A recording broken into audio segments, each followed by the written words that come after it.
Hi everybody, this is Granville D'Souza and you are tuned into Direct to Destiny. Well, last session I talked about toxic thoughts and how those toxic thoughts could affect your thinking, your feeling, and how they would eventually affect your behavior.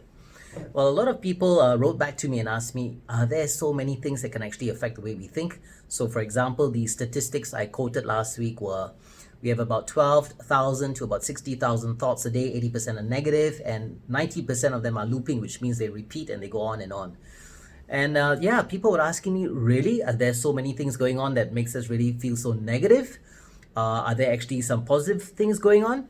And I started to look at my day again and wondered how could the nature of these thoughts actually occur and manifest in my life. So then I tracked my day, and perhaps somebody could maybe disagree with you. You could have an email that comes to you that rejects your idea. Maybe somebody who loves you, or maybe it could be your child or your wife disagrees with you. Somebody's not listening to you. You could be driving suddenly and somebody jam brakes in front of you. So these are like daily occurrences which seem to be actually frequently happening on a daily basis. And none of us can just avoid these things, right? So in short, these are like everyday affairs.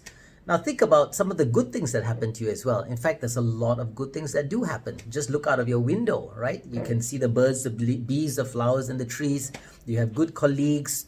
You got a good job. You got a great house and so forth. You're living in a safe country. For some of you, hopefully most of you who are listening in, you're in a safe country.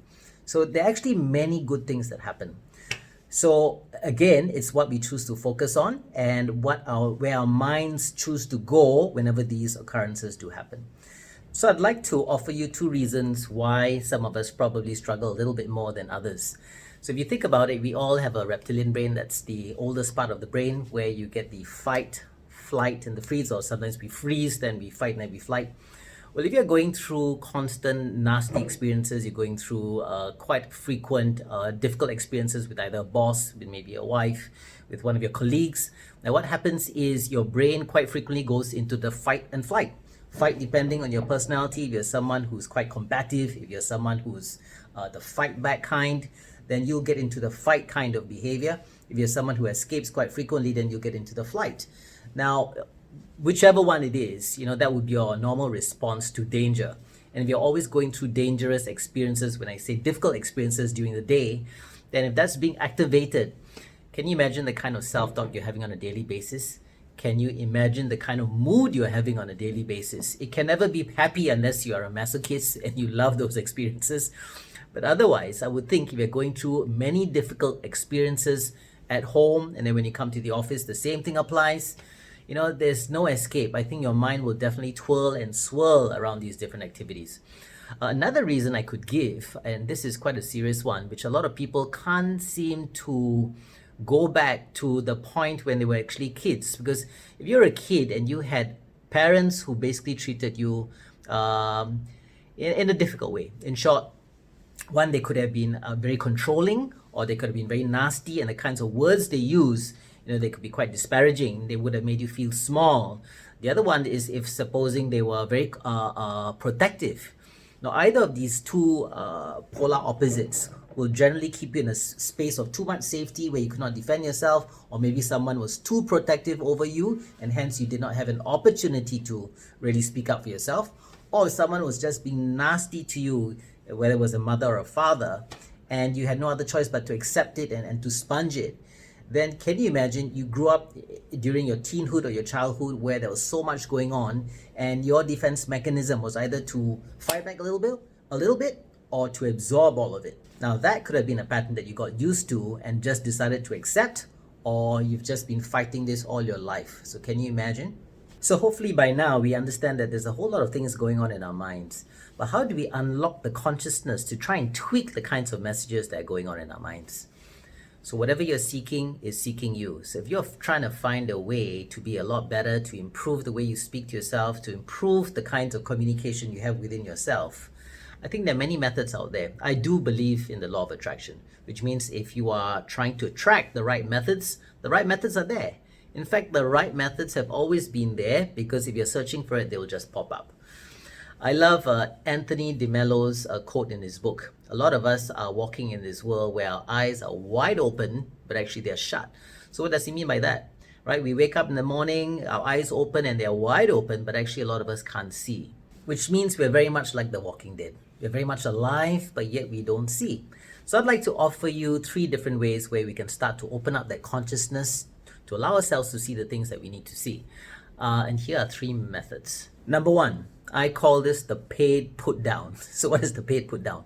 Have you ever paid for a workshop where you're given the hot seat, you're put right in the middle, and there's about 10 to 12 people looking at you and giving you feedback about everything they've noticed about you, everything they've seen, everything they've witnessed. They listen to you throughout the whole day, and then they start to give you feedback. Now, usually in these kinds of platforms, you're not supposed to defend yourself, you're not supposed to argue, you're not supposed to try and explain anything.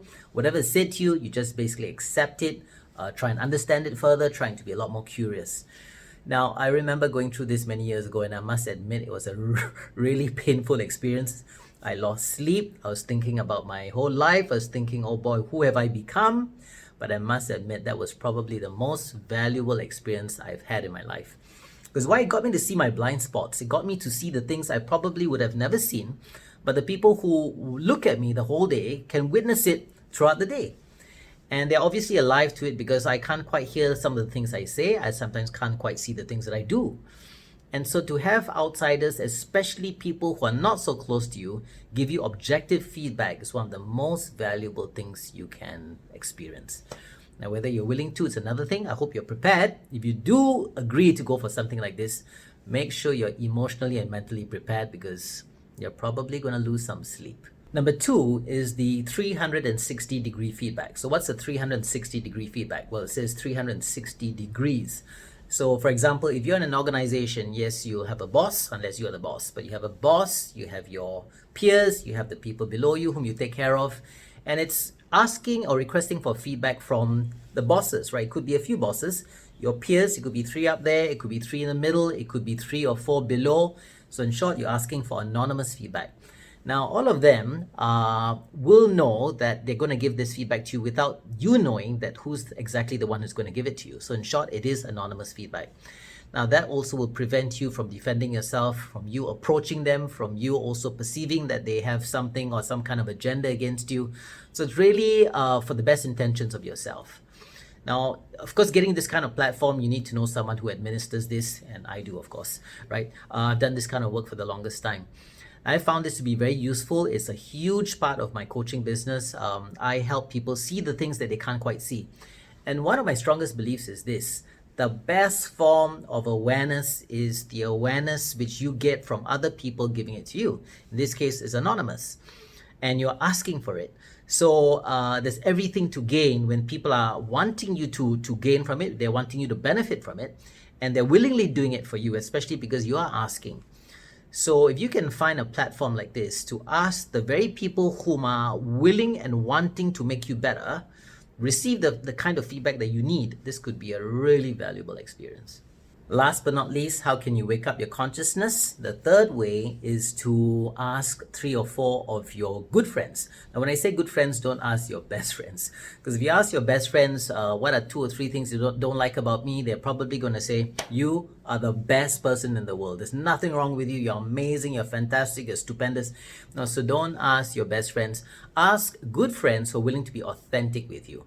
Right? And these are the ones who are willing to be really genuine and let you see the things that you need to see. So for example, a question you can ask them is, if I could be 30% more effective than I am, what do I need to stop doing? If there's one thing you like about me, what would that be?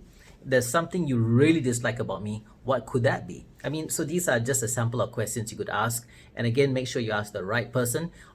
Sometimes you may even want to ask a blunt friend, right? Yeah, they're going to slice you down. But sometimes, there could be an essence of truth.